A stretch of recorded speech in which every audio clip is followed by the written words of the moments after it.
Well, thank you all for coming. Hi. Welcome to this evening event sponsored by the Claremont Institute. I'm Ryan Williams, the president of the organization and the publisher of the Claremont Review of Books.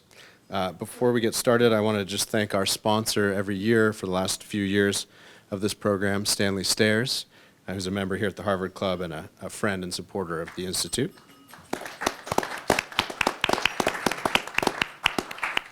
Stanley's in Hawaii, but he said he'd rather be here, so he can appreciate the applause from afar. I also wanted to thank Karen Davidson, who wins our award for coming the farthest. Just hopped off a plane from Israel today to be here. So,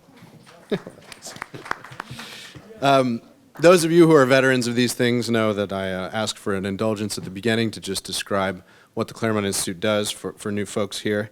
I like to say that we educate, we write, and we litigate. We have a series of fellowships in which we educate the Publius Lincoln, John Marshall, and our new-ish Speechwriters Fellowship. The Speechwriters Fellowship just wrapped up last night. And these, we've run the oldest one, Publius, for 40 years now. They're all really directed at people either from beginning of their career through mid-career working in public policy, law, media, journalism, with the goal of really influencing the national debate on politics and the role of ideas in politics. We give folks sort of a crash course in how they ought to think about America, starting with the principles of the founding and running through the battles today between conservatism and liberalism and the future of those battles and what they mean for our current state of regime crisis, and I'll come to that in a moment. Our home base, of course, is in California, but we have a DC presence, and we're soon going to be expanding that presence. Now, I mentioned regime crisis. We have a real sense of urgency at the Claremont Institute. We really do think after 100 years of liberalism and progressivism, with the growth and really instantiation and ossification of the administrative state or the deep state or the permanent bureaucracy, these are not all the same thing, but they're synonyms, that we're at a real inflection point in our politics or a rolling regime crisis of sorts. Our topic tonight really has been a focus of ours over the last year, and it will continue to be one of our main points of focus, and that's on this new thing that really was born in the 60s, or really metastasized in the 60s and took off. It has older roots than that, intellectual and political, and that is this phenomenon of multiculturalism, identity politics, really a new way of thinking about justice in America. It's really an ideological transformation of the understanding of America, and it's married to that apparatus of the administrative state that I talked about that's much older. And it's really even a huge part of our culture now, too, of course. Hollywood, I don't need to start with all of you. You know it well and know its insidious influence in many ways. But really every Fortune 500 company now, their HR departments, their PR departments, it's a relentless ideological war on behalf of multiculturalism against really what used to be understood as more of an Americanism or a unity in American identity. And really the latest instantiation of this, many of you are familiar with, I'm sure. It's a great example of it, the New York Times 1619 Project, the project of which is really to say everything that's good and great about America, all the growth that we've experienced, all the prosperity that we enjoy, is really due to slavery, all of it. I'm not exaggerating. I would encourage you to go just look at that rhetorical and journalistic project. It's really quite remarkable. And yet, no politicians really are talking about it.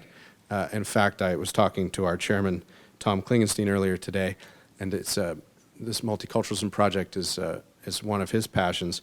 And he's talked to some legislators about this, and very few of them have even heard of it, which is remarkable.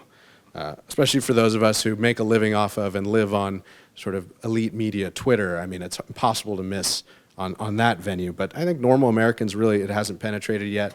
But the project, of course, is very interested in normal Americans. They're investing heavily. I mean, there's the journalistic side of it, but then, of course, there's an educational component. The goal is to spread this to the schools as a new front in these battles. I should mention just what our work at Claremont would not be possible without our supporters, many of you, and our board members. So I did want to recognize our chair, Tom Klingenstein, who's here tonight, our new board member, who some of you I see met, Keith Carlson, and of course Charles is on our board as well. So join me in thanking them.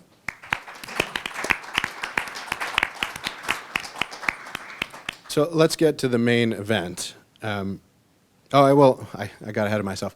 I said we educate, we write, and we litigate. I would be remiss if I didn't mention the writing and the litigating. The Claremont Review of Books is our quarterly publication, our flagship publication. Charles is the editor of it. It's really meant to be a kind of graduate education in every issue, 100 pages a quarter. When we launched it, Charles put it that we would, like David and Goliath, or like David with Goliath, we would take aim at liberalism's head. And that's really been the goal of the Claremont Review of Books, as an alternative to the New York Review of Books, to take up books and ideas and in essay and book review form that are shaping the national debate and our civic culture, and to try to push back against the progressive bent of all of that. And then our litigation work through the Center for Constitutional Jurisprudence, led by my colleague John Eastman. We get involved in amicus briefs and occasionally in direct representation cases whenever the Constitution's at stake. So as John likes to say, we have lots of work to do these days. And then finally, our new-ish digital publication, it turned a year old last month, The American Mind, which is supposed to be a venue for vigorous debate about ideas and politics, and allows us to respond a little more frequently to these things as they crop up alongside and as a complement to the magazine. So let me get us to our main event. We have two distinguished panelists today and our distinguished moderator and Discussant. Both our panelists are former Claremont Fellows, and we're very proud of that. I'll introduce them in the order they'll speak, and then we'll get going. So Inez Stepman is a senior policy analyst at the Independent Women's Forum and an expert on education, among other things. She's the author of the annual report card on American education, publishes frequently at many publications you all know, and especially at the Federalist, where she's a senior contributor.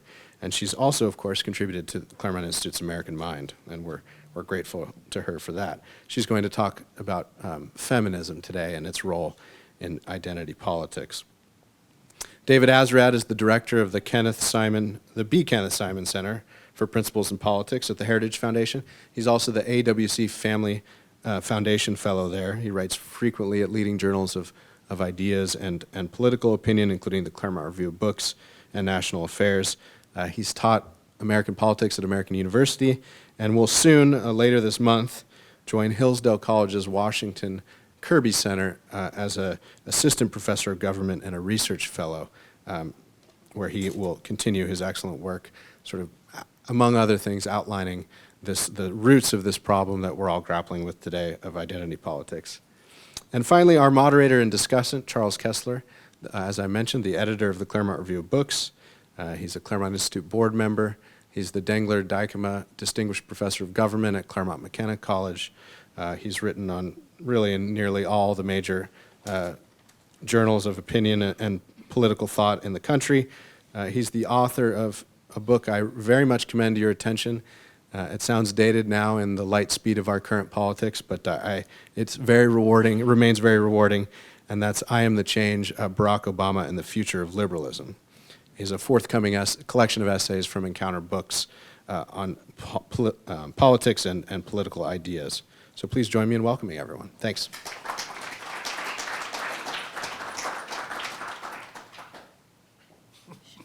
Who starts? I think I'm supposed to go first here. Yes, we still believe in chivalry here.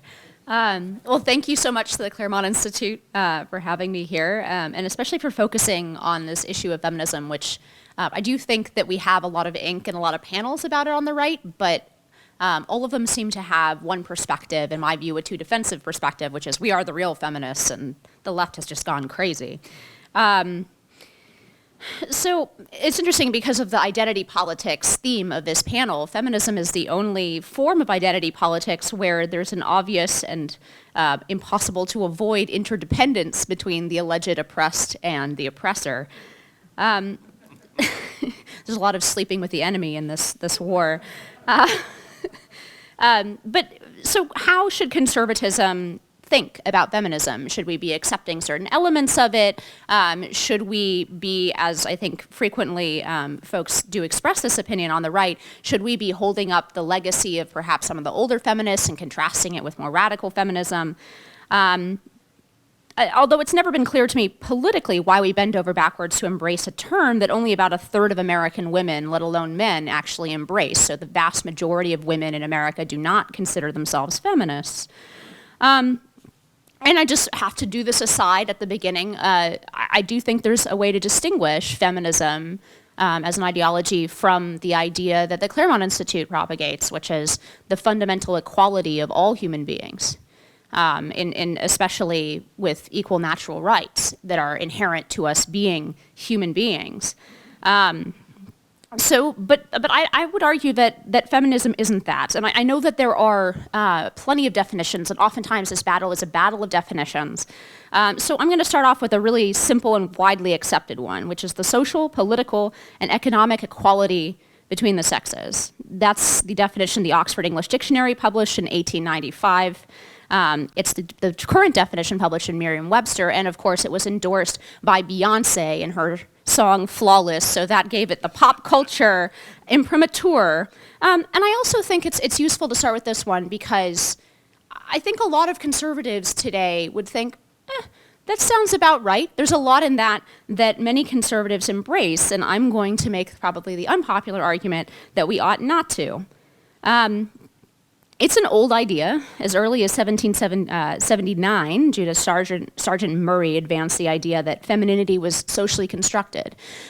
Now, obviously, folks in 1779 did not have the same radical ideas as some feminists do today, and certainly they didn't have the idea that even the biological sex could be constructed and was interchangeable. Nevertheless, we have even the earliest feminist movements in America and across the globe arguing that sex really ought not to matter so much, right? In our political lives, in our economic lives, and in our social lives, sex ought not to be as important as perhaps some folks thought that it was.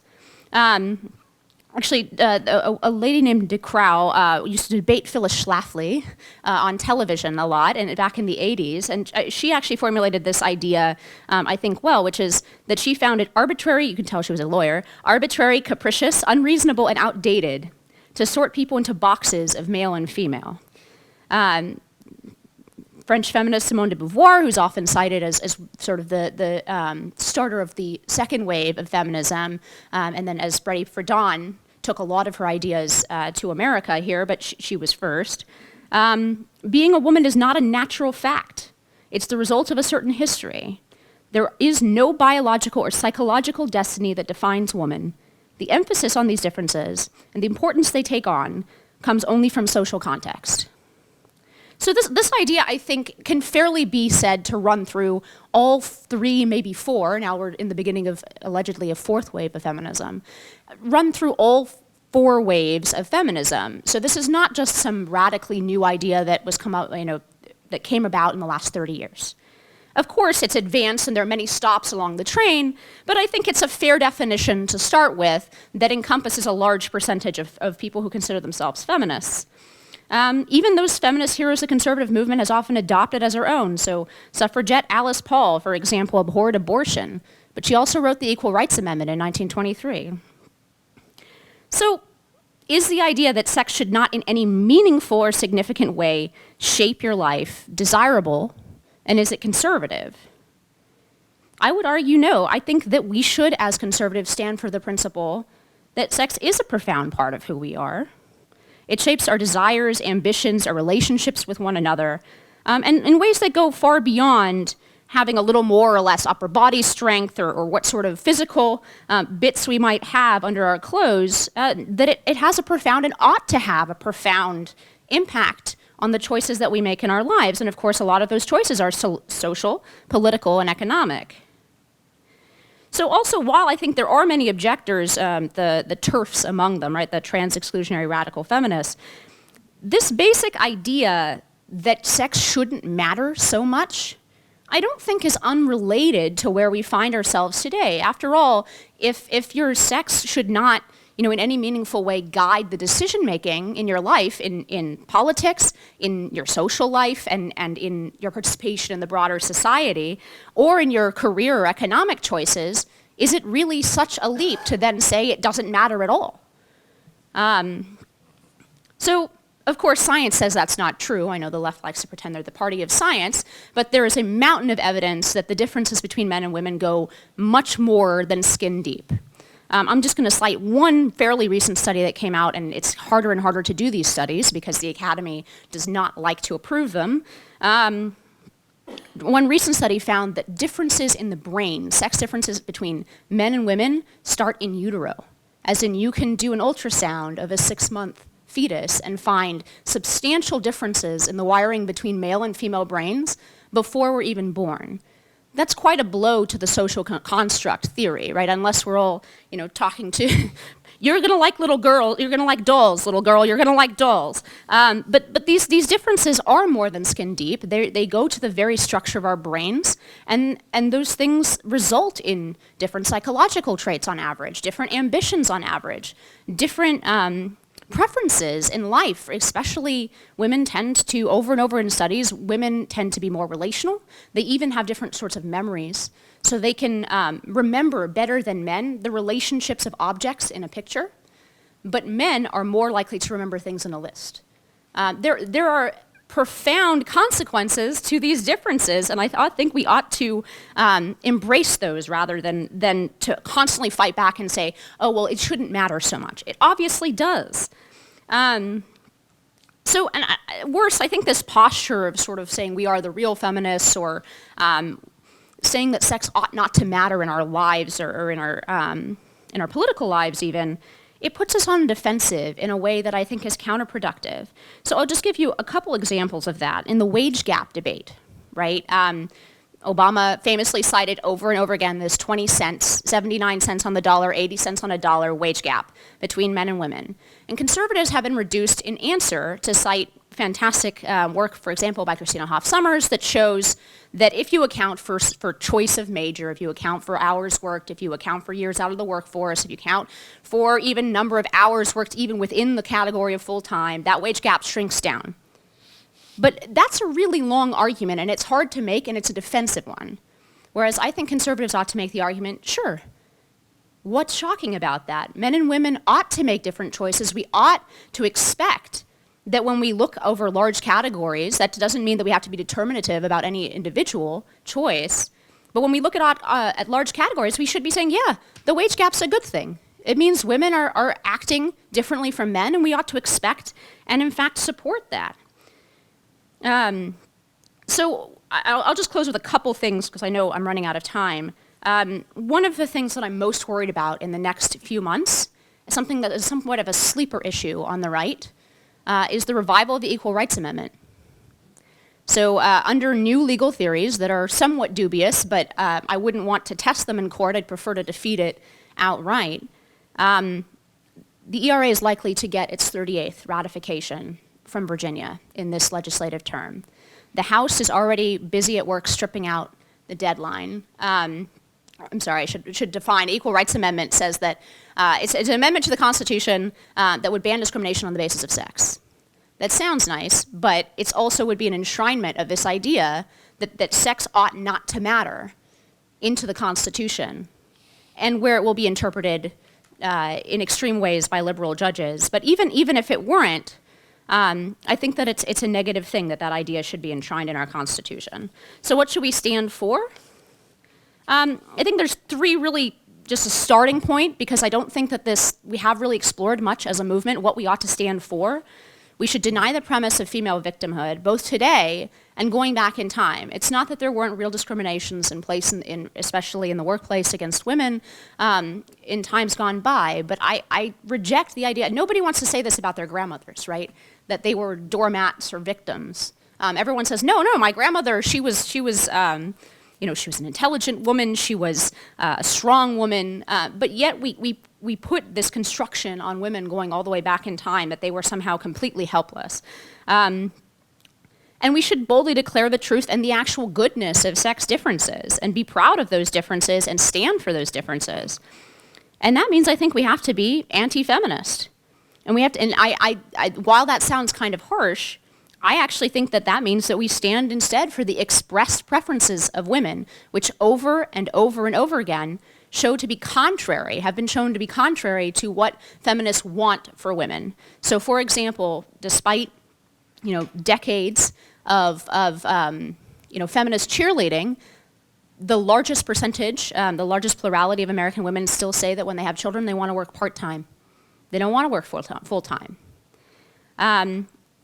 They say they want flexibility in the workplace. And this is a little harder to measure, but I think that the revealed preferences of women even show a little bit of favorability for what is now called toxic masculinity. That women as a whole are not a huge fan of the Gillette man. So, and then I think the final point is this. I think we essentially, as conservatives, we should be exhorting women, especially women who are conservatives, we should be exhorting our fellow women to remember the men in the same way that Abigail Adams asked her husband to remember the ladies. We have to emphasize the interconnectivity of our destinies between women and men. And I think we need to talk about that internet connectivity in the context of the Title IX disaster that's going on across our college campuses, the campus assault, kangaroo courts, and then what ended up bursting onto the political scene with Kavanaugh. We have to remember that women are mothers and wives and daughters, and they love the men in their lives. The vast majority of women, do love the men in their lives, and they do not want to see due process overturned. I think that's a very strong issue for conservatives. So the differences between men and women are a beautiful, frustrating, and complex thing without the addition of this feminist ideology that encourages women to be exactly the same as men. That's why I think we've seen the paradox of declining female happiness, where we've seen female happiness decline precipitously since 1970. But men are also declining in reported happiness. I think there's one thing that is agreed upon in a large percentage of the political spectrum, although right and left have very different ways to deal with it, and that's that we're not particularly happy with the state of the war between the sexes right now. And I think that there's a room for a conservative voice in that, but not if we're too defensive, and not if we're always going to the last stop on the train of where feminism was 30 years ago or 50 years ago, but pull out, instead articulate that everybody has natural rights and that is fundamentally equal in certain ways, but that we ought to expect and indeed enjoy and appreciate the differences between men and women. Thank you.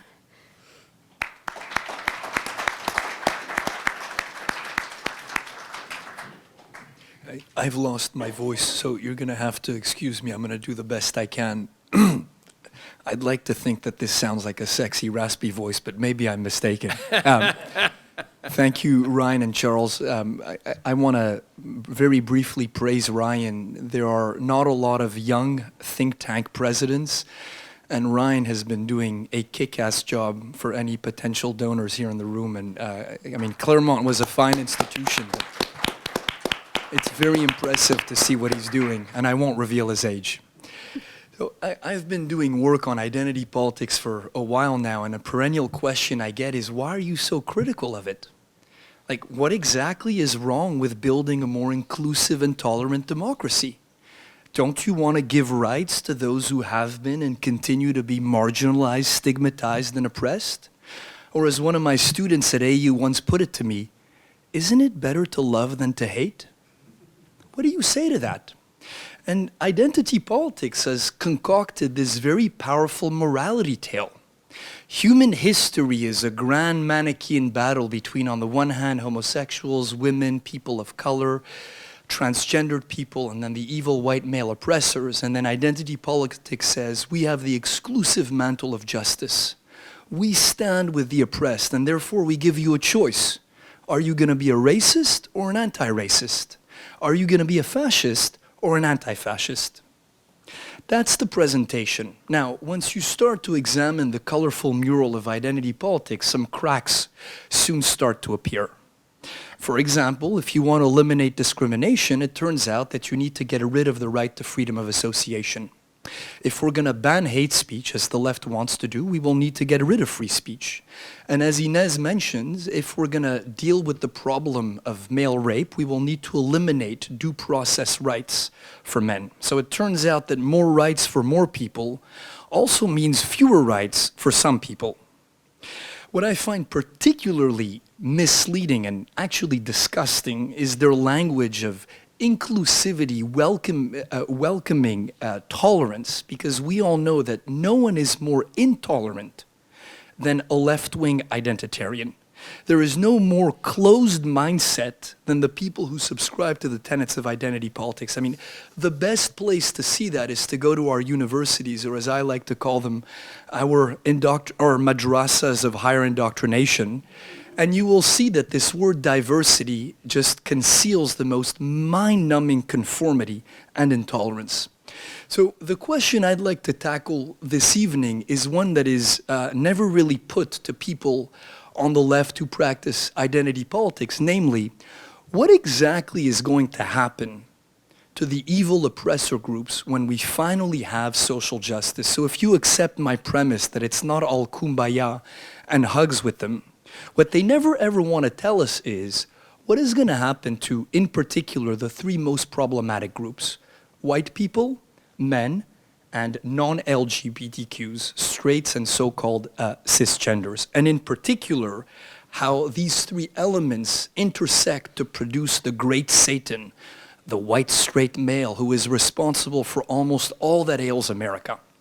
I want to tease out from them what they propose to do with this. Now, if there are any people in the room here who are not on the right, they may say, what are you talking about? There is no ploy in America to get rid of white people, to get rid of men, to get rid of straights. The people who practice identity politics are actually quite reasonable. They're like liberals. Here's what they say. We just want to eliminate the disparities. Social justice is just going to mean an America in which, if you look at all of the desirable positions, 96% of them will belong to straight people, 63% will belong to non-Hispanic whites, and then 49% of them will go to men. That's all we want. We want to eliminate the disparities. I would call this the principle of statistical parity, and it explains this national obsession we have in America with eliminating disparities in all realms. Now, it turns out that when we study these disparities, we are only permitted one explanation for them, and that's bigotry. Racism, sexism, or homophobia. Any other potential explanation, so Inez mentioned, for example, natural biological differences between men and women, that's not permitted. You're not permitted to invoke culture, you're not permitted to invoke free will, you're not even permitted to invoke statistics and different random distributions. All of that makes you a racist. You can only appeal to bigotry.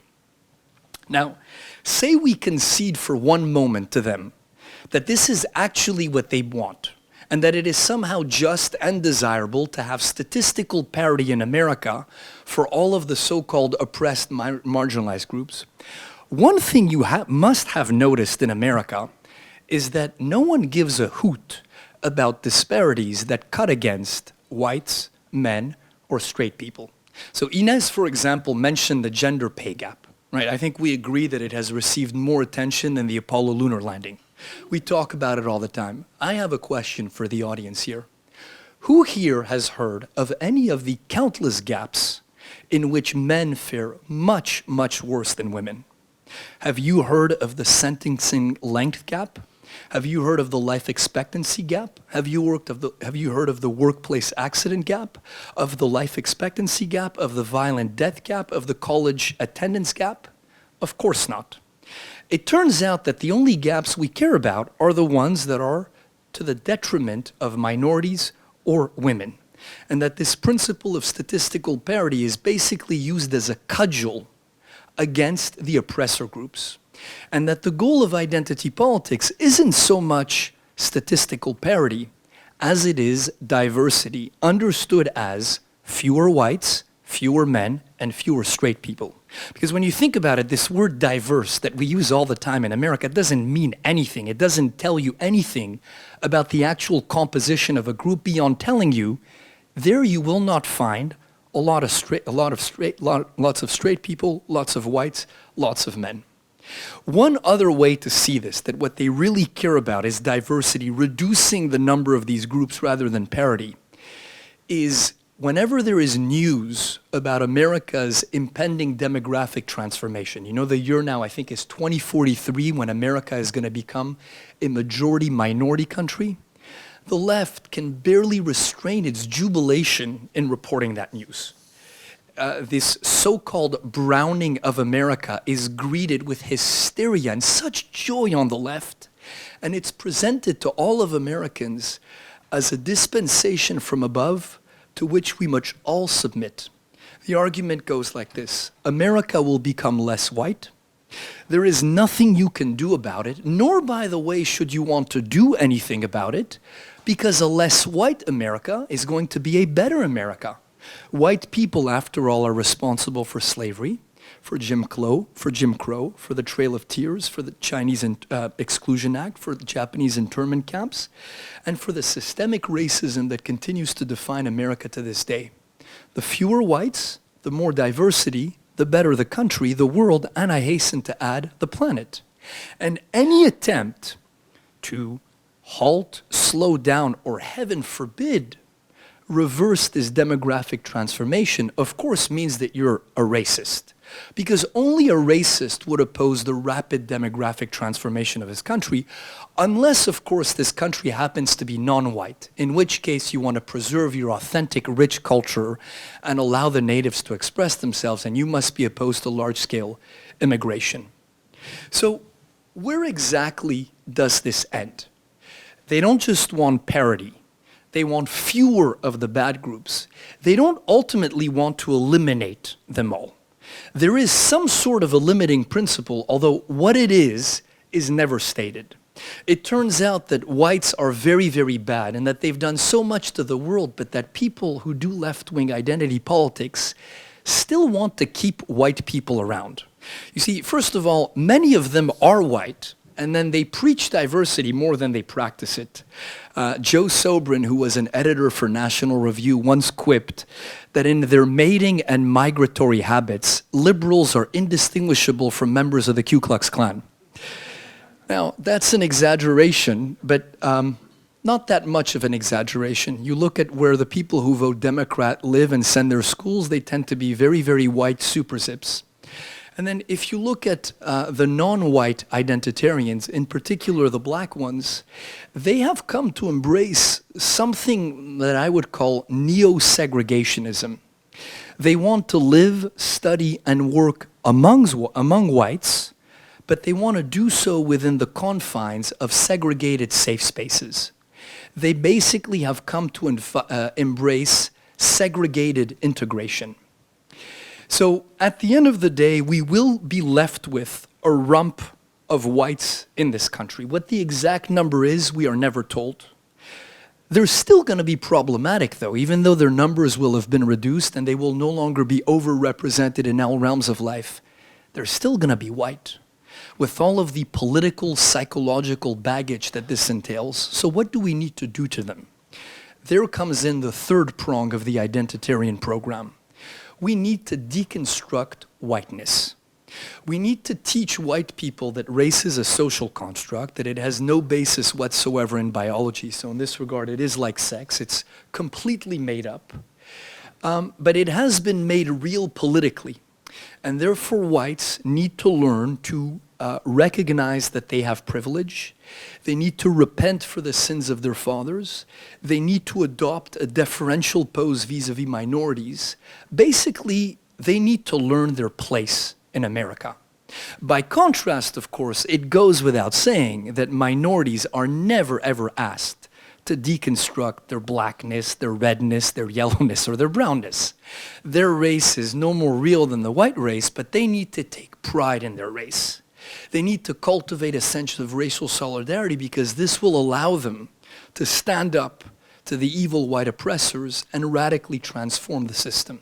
So here's the interesting thing that is going on with identity politics. It is denying and celebrating race at the same time. In one race, it cultivates guilt, repentance, and self-hatred.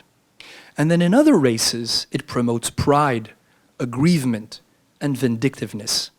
It teaches race for me, but not for thee. And here is where it gets really fun. If we do this long enough, they tell us, then one day we're all going to get along. So basically, the way to all get along is not to transcend race. They now claim that color blindness is racist because it doesn't address the underlying racism in society. So here's the recipe for racial reconciliation and harmony. The more we focus on race, the more we see racism anywhere and everywhere, the more we relentlessly attack whites for their privilege, and by the way, in so doing, unwittingly develop in them a sense of racial consciousness, the more we allocate desirable positions in life on the basis of race rather than merit, then you know what? The more we do that, the more likely we are one day to all get along. And this is what worries me most about the politics of identity, is that human beings do not have a distinguished track record of getting along with people who don't look like them, who don't have the same culture, who don't worship the same God. And the only way to do that is to hammer away at the commonalities, to speak of civic friendship, to have a message of forgiveness, of reconciliation, of brotherhood, of we are all Americans. And what we are now doing is taking the natural flames of tribalism in human beings and throwing the fuel of identity politics on them. Thank you.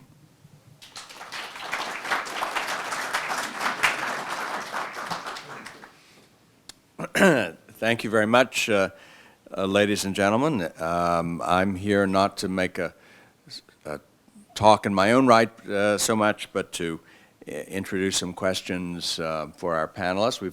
We've had two excellent presentations so far, but I can't help beginning by saying something about the Harvard connection, since we're here in the Harvard Club.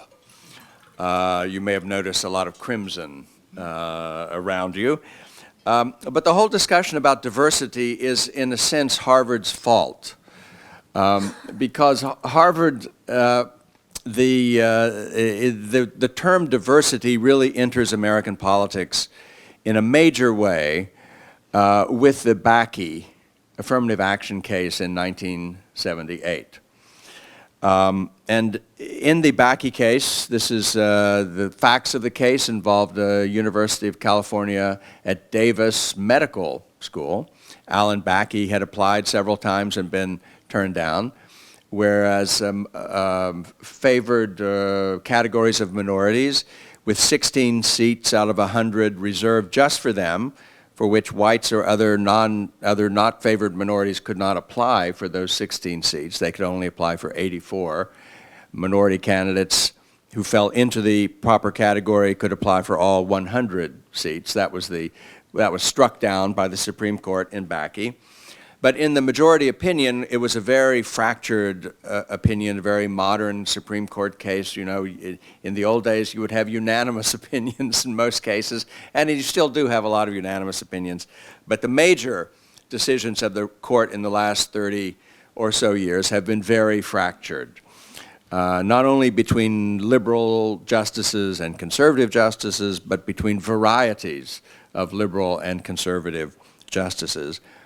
And in this case, in Bakke, Lewis Powell managed to get 5 votes for his opinion, which made it the controlling opinion.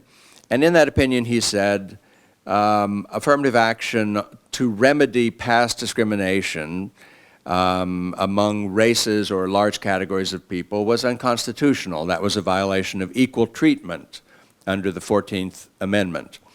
However, counting race not as the decisive factor, but a factor among many, as the paradigmatic college admissions program had succeeded in doing, was constitutional. Well, who had the paradigmatic admissions program? Harvard, yes. Harvard University, which was able to fool or persuade Justice Powell that they meant what they said. Harvard is back in court, recently on the same kinds of questions about affirmative action involving Asian American reverse discrimination. Harvard won that case, and you might say the Trump administration lost that case, or the anti-discrimination lobby lost that case. But the point is, you could count race as a factor if the end you had in mind was greater diversity in the classroom. The universities had a right, a First Amendment right, to shape the classroom and to have the most robust discussion of worldviews and clash of opinions possible. And as a free speech matter, they could shape a class that would contribute to the most robust kind, most diverse kind of discussion. And so diversity became the end that could justify discrimination, or the counting of race or other such qualities as positive things, not decisively, but still in a weighty way. Ever since then, diversity's place in American politics has expanded. And as Inez says, it's not just a matter of race anymore, racial diversity, it's sexual or gender diversity, sexual orientation diversity. There are many kinds, many flavors now of diversity that are celebrated in American politics. Now, you might wonder why the robust exchange of diverse worldviews is all that necessary at a medical school in Davis, California. I mean, if you're talking about liberal arts instruction at a college, that's one thing. But I mean, how many times do you expect your surgeons to suddenly break out into major discussions about conflicting worldviews as they're peering over your tranquilized body, preparing to operate on it? It was an out-of-place discussion, but nonetheless, it controls, and still controls, American law. If you go to colleges these days, you find many, many, many deans, and as we say, deanlets, who have been hired to manage diversity and well-being and all kinds of questions, psychological well-being of diverse students in the population. But you also find this interesting and pretty invariable factor. When in colleges and even in politics increasingly you hear about diversity, it's usually paired with another principle or another value: diversity and inclusion. And so I can't begin to tell you how many deans of diversity and inclusion there are. Now, the question I want to raise is, why inclusion? Why isn't diversity enough? And I think the answer is straightforward. With too much diversity, you get chaos. You get balkanization. You get people who may represent a wonderful spectrum of whatever, color, race, gender, whatever, but diversity alone doesn't give them anything in common. They still need to participate in something in common. Diversity, for its own sake, is too diverse. It doesn't give you something that underlies the diversity and in which you participate in your diverse capacities. But where does the inclusion come from? I think this is the major question we might begin by talking about. What is it that you're included into despite your diversity or because of your diversity? And I think the old answer, going back many, many decades, centuries, one might say, the old answer, what are we included into, is America.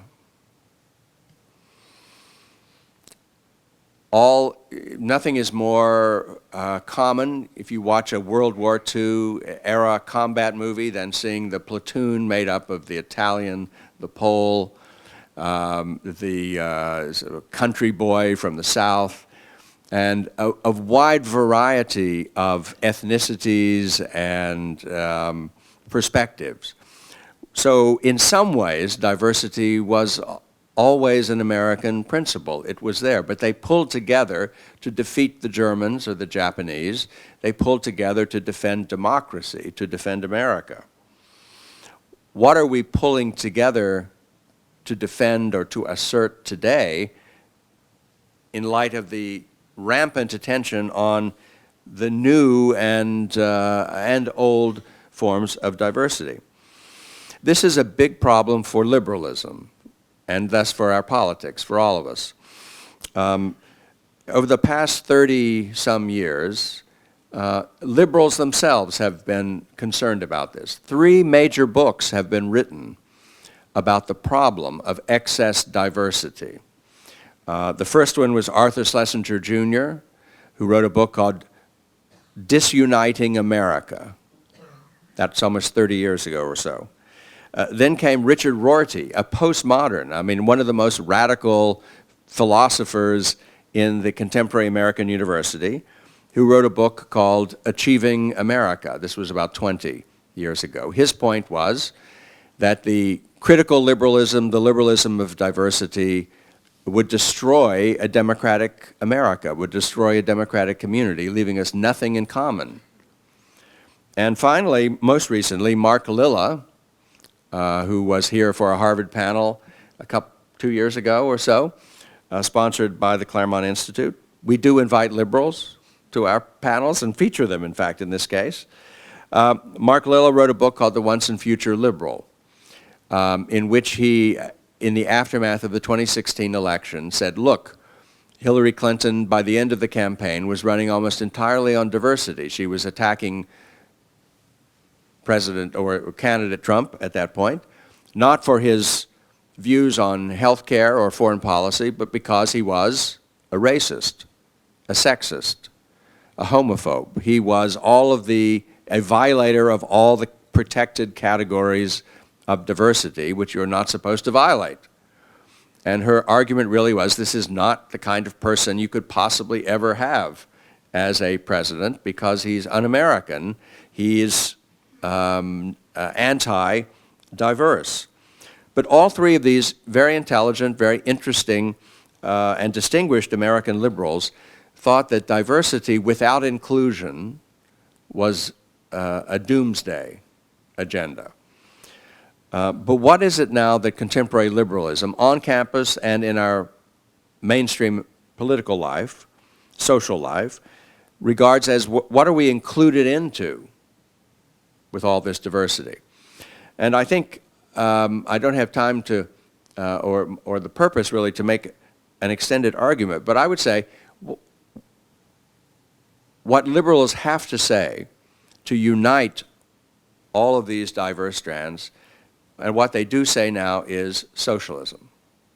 We have the first overt endorsement of socialism by major Democratic candidates in American history.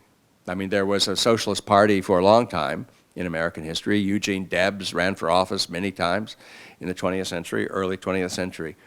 But never have we had major candidates of a major party who have settled on socialism as the inclusion, as the inclusive factor, as what diversity will lead us to, and in which all of our diversity will be justified and will have a place. Not America. Socialism, really, is the new object or goal of diversity, the justification, ultimately, of diversity. How can you have socialism, which tries to make everyone equal and, in a way, identical, and identity politics? I mean, identity is one of those strange words that means 2 contradictory things. It means what makes you unique, your own identity, and it also means, you know, what you have in common with others, your identity group that you have. So let me turn this conversation back over to Inez and David and ask them, you've both spoken very eloquently about, primarily about, as a word, diversity, but with some considerations, especially Inez, about the inevitable intertwining of diverse groups, women and men, and the many other kinds of diversity that David beautifully reviewed for us. So where does diversity leave us in terms of inclusion? I think I'll start this because I think my section of this is the easy one in this regard. Because if there's no inclusion in the identity politics of sex, there will literally be no life. So I think that in some cases that makes it, in some way, it makes it, no, but even in The Handmaid's Tale, in the book version and somewhat there's still relationships that form between men and women. In fact, she falls in love with a man in that society. And actually, this is something that Simone de Beauvoir was very frustrated by. And she said that women would never truly have an identitarian movement in the way that she said that her two examples were blacks and Jews, both having identitarian movements.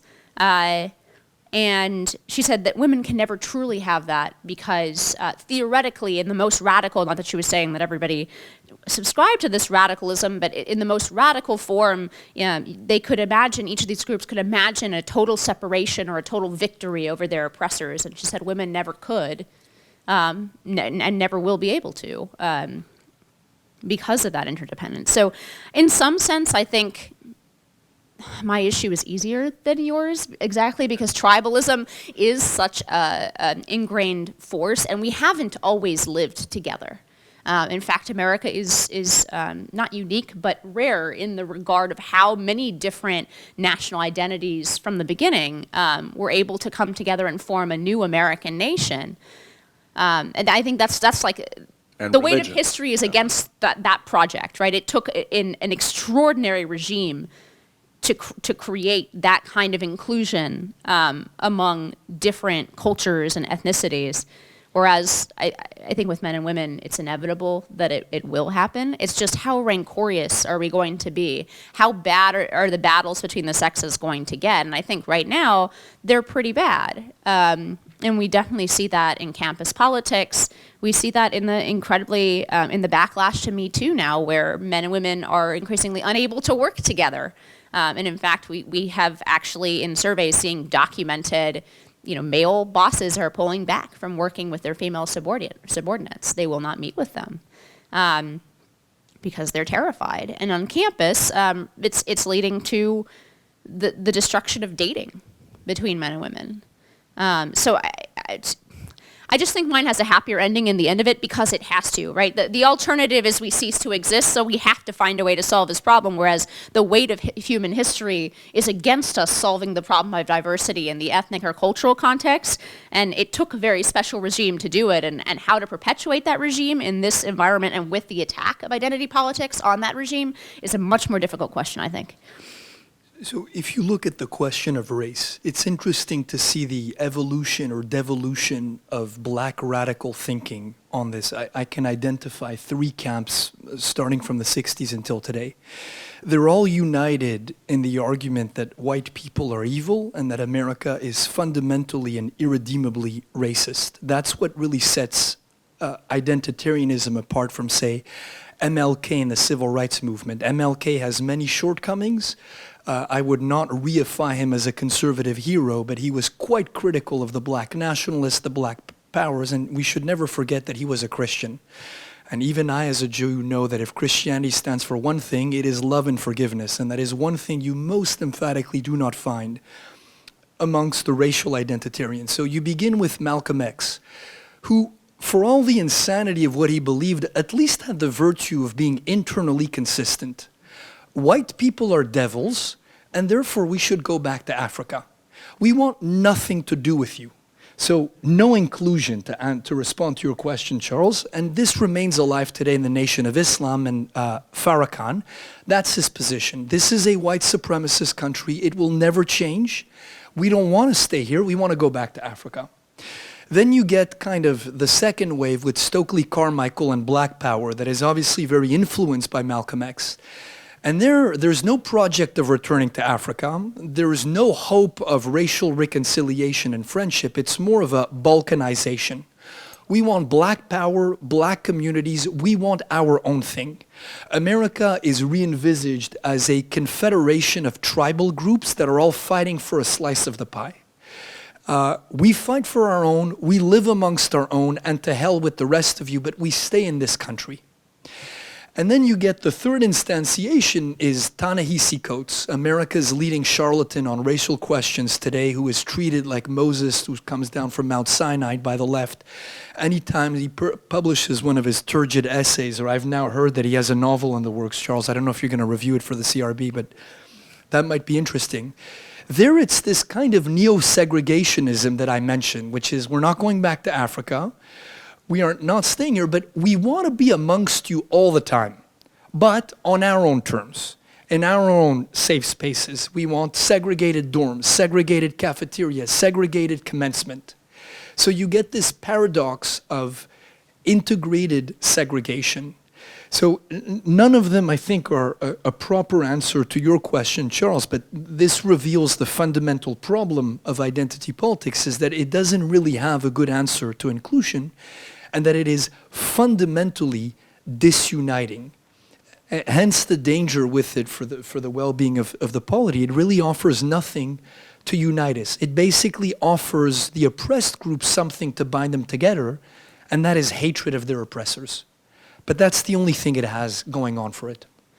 I just wanted to add one point. I think what we used to have in common was the American idea, some popularized version of what the Declaration of Independence says.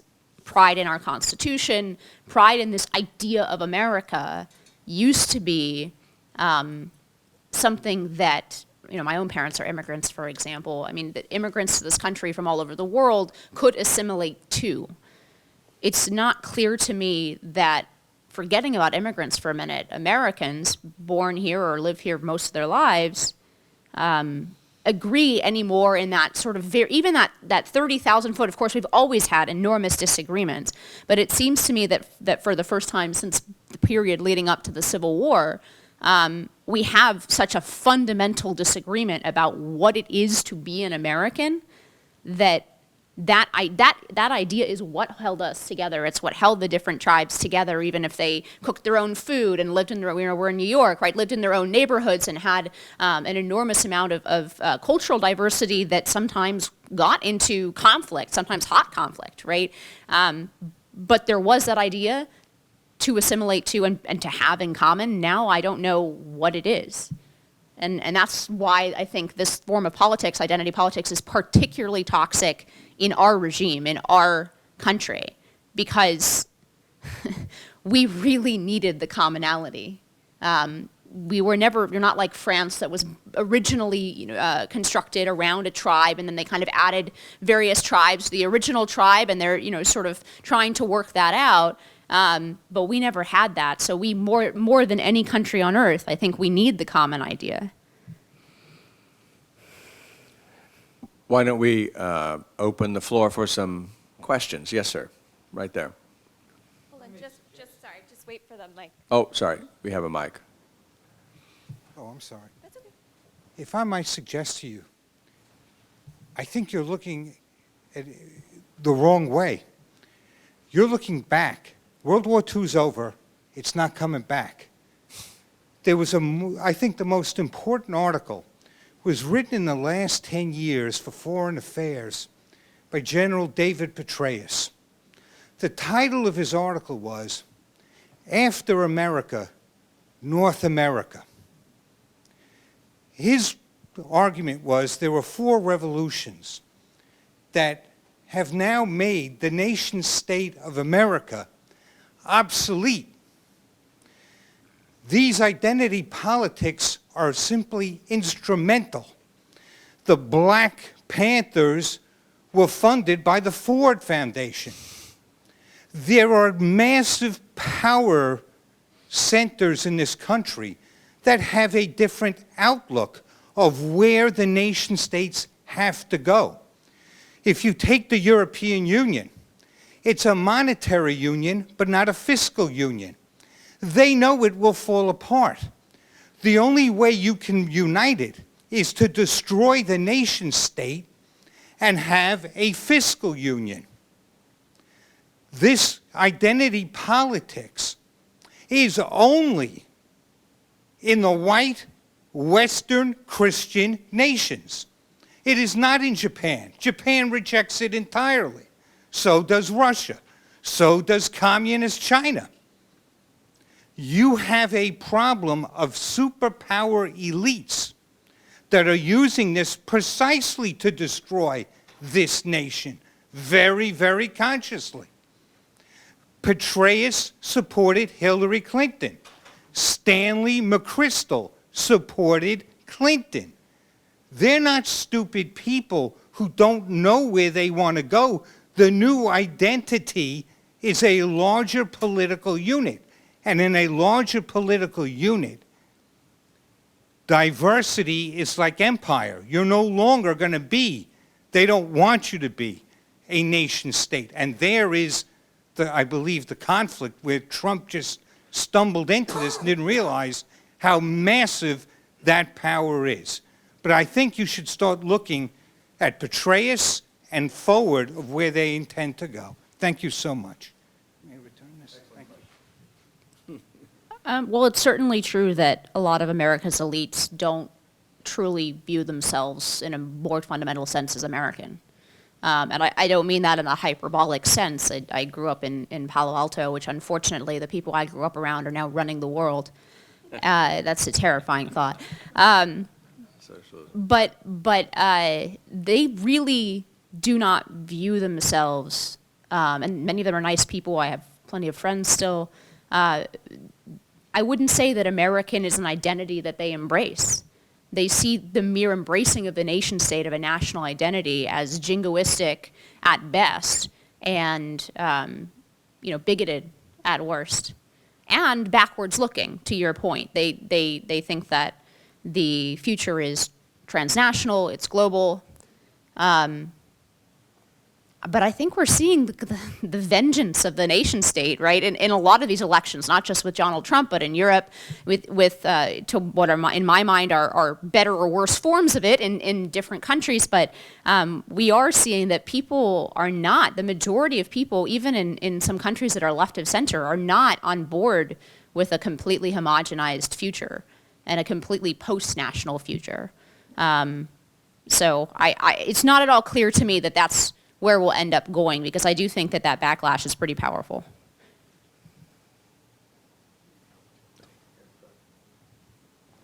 Yes, go ahead. You. Two questions for whoever cares to answer. The first one is, if we take a slightly longer perspective, say 100 years or so, notwithstanding all the details, are we really simply seeing ourselves on a further step on the road to serfdom? Number one. Number two, I think, leaving aside the politics and so on and so forth, if we look at the last, say, half a millennium or so, there has been an enormous increase in the welfare of just about everybody in the world. The length of life, health, facilities, has been an enormous increase of a factor 2, 3, or 4, or even 10 in the case of income and so on and so forth. And all of that, for better or for worse, has been produced by what is also sometimes known as the Western culture. People in Africa didn't do anything in that period of time, notwithstanding a wealth of natural resources unparalleled anywhere else.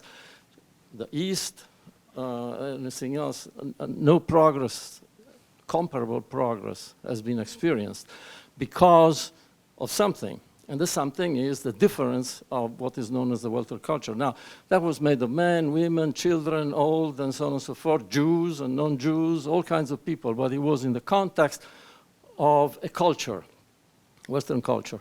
Now, what we're seeing is a rejection of that. And so the question is, if we look at the next 100 years, 200 years, rejecting that successfully, will that continue to produce some kind of progress, which, as a famous writer pointed out many years ago, is the basis for people accepting willingly the government that they have.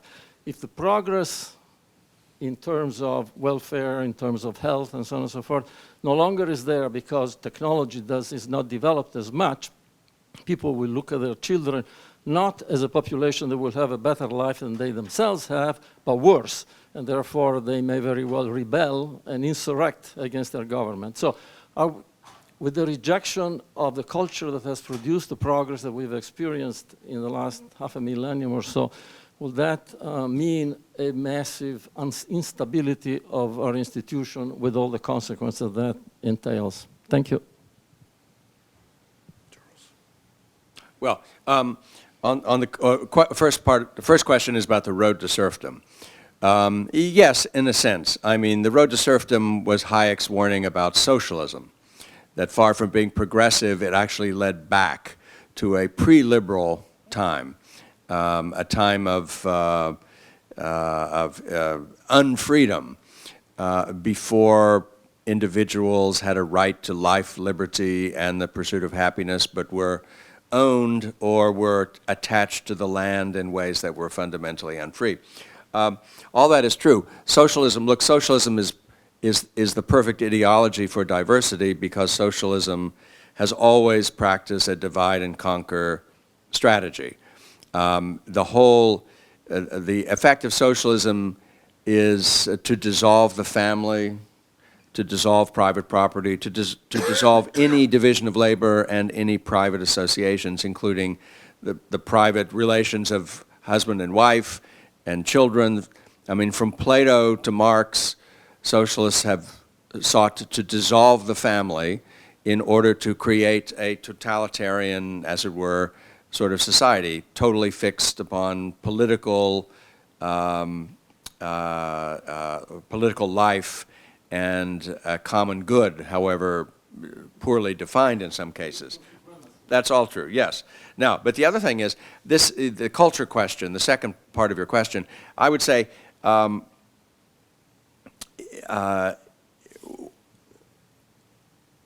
problem we face is a little bit different, I think, from the way in which you express it. The problem is not that we're going to throw away Western culture. The problem is a civil war within Western culture. The ideas of Marx, the postmodern ideas that have helped to embitter political relations throughout the West, because if one accepts that there is no objective account of right and wrong, then why shouldn't politics be intensely emotional, riven by passionate anger and resentment? There's no reason not to. It's not wrong to want to get more power for yourself and your faction. The problem is not that we are abandoning the West for some other culture. The problem is within the West itself, a kind of civil war within the West, and that's been true for 200 or more years. Can I add a brief thing to that? One of the things that I find very interesting is that these pathologies only exist in the West. The gentleman before you pointed out that there is no such thing in Japan and elsewhere. And I think this has to do with our Christian past.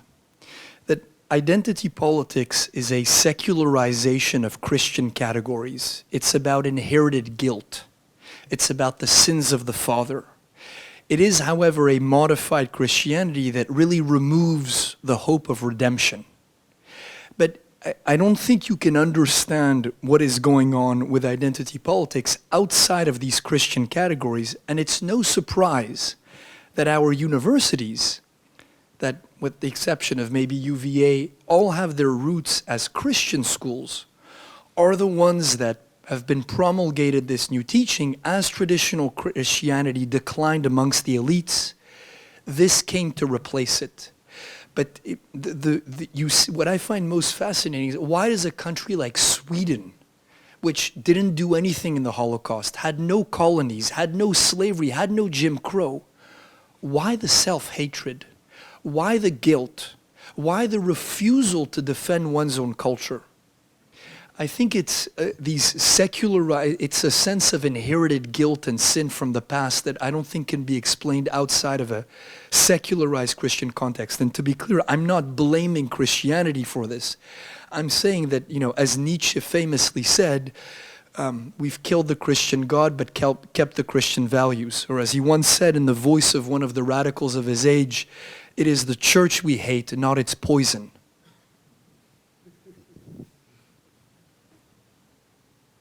Yes, sir. So, Inez, you mentioned growing up with this idea of there being a unifying objective and the country being American. That was significant. I would go back a little further, because I'm a little older than you, to my growing up in the 1950s and being taught, and I literally remember it, that America was a great melting pot, and that was the aspiration of America, was to be a great melting pot. So my question for all of you is, and I appreciate the Bakke decision and the significance of that, but that was a response to an underlying trend and a movement. How did we get from civics classes, now here I offend on all counts as a privileged white male, racist, all the rest. How did we get, however, from that concept of America as a melting pot to where we are now, and how do you, what's the movement that got us from here to there? Does it go back further than the 1950s?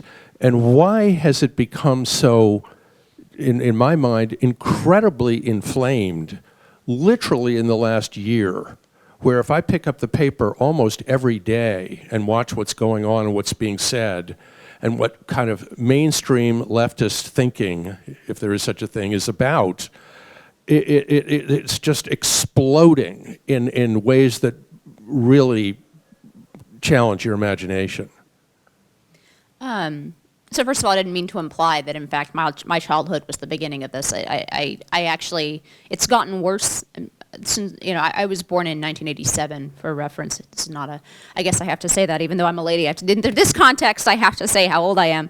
I don't think it started there. And I think you're right to peg it in the 50s, although I'm open to being corrected.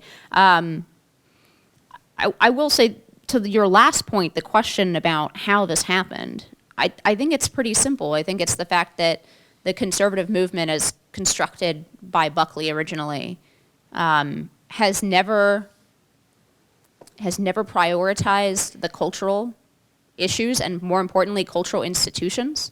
And Reagan recognized this in his farewell speech, which you had us reread in the Lincoln Fellowship, and reminded me of the profound truth of his words. He recognized that this was undone, that the Reagan Revolution had had certain political victories, and of course the huge foreign policy victories, but it had not reinstitutionalized patriotism. And he pointed to exactly this. He said when he was growing up that you got American patriotism and some basic ideas about what it meant to be an American from your family. But if for some reason you didn't get it from your family, you got it from the school. And if for some reason you weren't paying attention in school, you got it from pop culture and from Hollywood. And we have totally lost that. Now, our schools, they don't teach the melting pot anymore, by the way. The metaphor is the salad bowl. And I think just as one concrete solution, or at least one example of how the Republican Party does not, and conservatism in general, does not focus on what I think are the most important things, these cultural institutions, is that school choice we have, which is, I'm an ed policy person, we've pushed school choice for almost 30 years, but we have pitched it as a lifeline for those who are in truly abominable schools, in terms of the kids aren't learning anything, right? They're not learning how to read. I think that instead we should be pitching it as a restoration, and the only way to restore the original purpose of public schools. Why does a decentralized small government country like America why did we ever invest in public schools to begin with? It was explicitly those who won that argument in the founding said, we are a republic and we have to indoctrinate, we have to teach kids how to be Americans and how to take on those responsibilities of self-government, because it's not a natural thing, and we have to, and Reagan echoed that, right? Every generation, freedom's only one generation away from extinction. We have to take that seriously. And just conservatives have not prioritized that. Instead, they've pushed school choice as sort of the solution for a small number of kids who are going to really crummy schools, when they should be saying, no, we have to let parents, while they still remember what they were taught 30 years ago, 40 years ago, we have to let parents exit the system, which has gone from Americanizing kids, right, from all over the world, to un-Americanizing even those who were born here.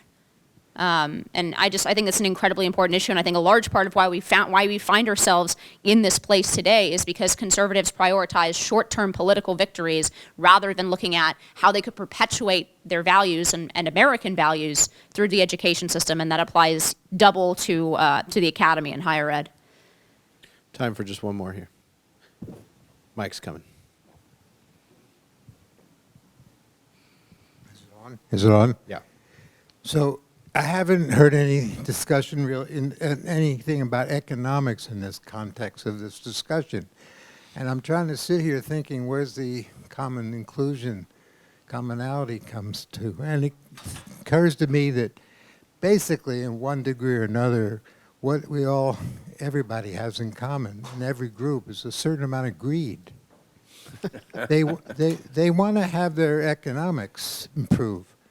Now, socialism, we all know if they get educated properly, is the dead end for them. It's not the right way. But capitalism is. And too much inequality, we know that's a problem now, but we're maybe not focused enough on how to solve it. Socialism won't be the solution. That'll just put everybody in a hole. So why not but then you take the capitalism, and who has excelled in that? America. And where did we get that? From our founding fathers and the freedom. So you go back to freedom. So is there something to build here in getting back capitalism, founding principles, America, freedom equals money? And the commonality, the inclusion can be for greed. But I think I'm thinking out loud, so I haven't thought about this like you have all done and written papers and everything. So I'm just trying to say, what do we all have in common? And some of us don't have as much greed as others, and we care more greed about and green, that's what you're saying we have in common, the greed and the green. Well, that's the point. But identity politics is more about recognition and honor than it is about money. Stokely Carmichael at one point says that the ultimate goal of black power is psychological equality. That's why they're very attuned. They talk about the gaps in wages and in income, but they're very, very attuned to slights, to insult. Everyone is perpetually aggrieved, feels dishonored. That's why there's a very big push to criminalize so-called hate speech, which I should tell this to the audience. No, look at, Ta-Nehisi Coates is a millionaire. There's a lot of money to be made in left-wing identity politics. These people lead comfortable livings from their tenured chairs at Harvard and other corrupt Ivy and elite universities in America. It's a politics of this dimension of honor is very important, and that's why they want to criminalize hate speech, which it's important to keep in mind. You hear that and you may think, well, shouldn't we get rid of hate speech? Why, do you want to deny the Holocaust or use the N-word? This is not what hate speech is about. For them, if you say, I want to do welfare reform, oh, well, you're implying that certain groups get too much welfare, that's hateful, you're not allowed to talk about that. We couldn't have discussions about immigration. If we were to implement their speech regime, you can no longer have deliberative self-government because someone is bound to find offensive something that you say. So the thing that is driving this is a sense of being slighted rather than not having enough money. And that's why, in a sense, it makes their demands more totalitarian than just a mere redistribution of money. There's really no limiting principle to someone claiming, I haven't been sufficiently recognized. Whereas you can buy people off eventually with free college and free healthcare with certain things and put a certain limit on those demands. But there's an insatiability to identity politics You really see it on this issue of speech. I would only add that I think the psychological power of those arguments and the emotional power of those arguments are why we see fiscal issues often devolve into identity politics issues. So if you remember the debate over the tax cuts, most of the op-eds in the New York Times were not about income inequality. There were a few. But the note that they kept hitting over and over again is these tax cuts will hurt women and minorities. And generally, if we talk about reforming the welfare system, right, the most powerful argument the left makes is that reforming the welfare system is going to hurt women and minorities. And I think they know the emotional power of those arguments. I mean, I disagree with you about, I think that the totalitarian mindset is ultimately needed in a socialist country. You have to tear apart exactly these kinds of bonds between people, and there isn't, I disagree, I think that it is insatiable, especially as the overall production goes down. But I do think that in America, perhaps because we are from the beginning this multi-ethnic country and we do have a deep and painful history around race in this country, that's the button that is much, much easier to push in American politics than the socialism button. That's changing now. But I think it's still a much more potent political lever, which is why the left has been using it so much in the last 50 years, I think. Good. Well, please join me in thanking our speakers tonight.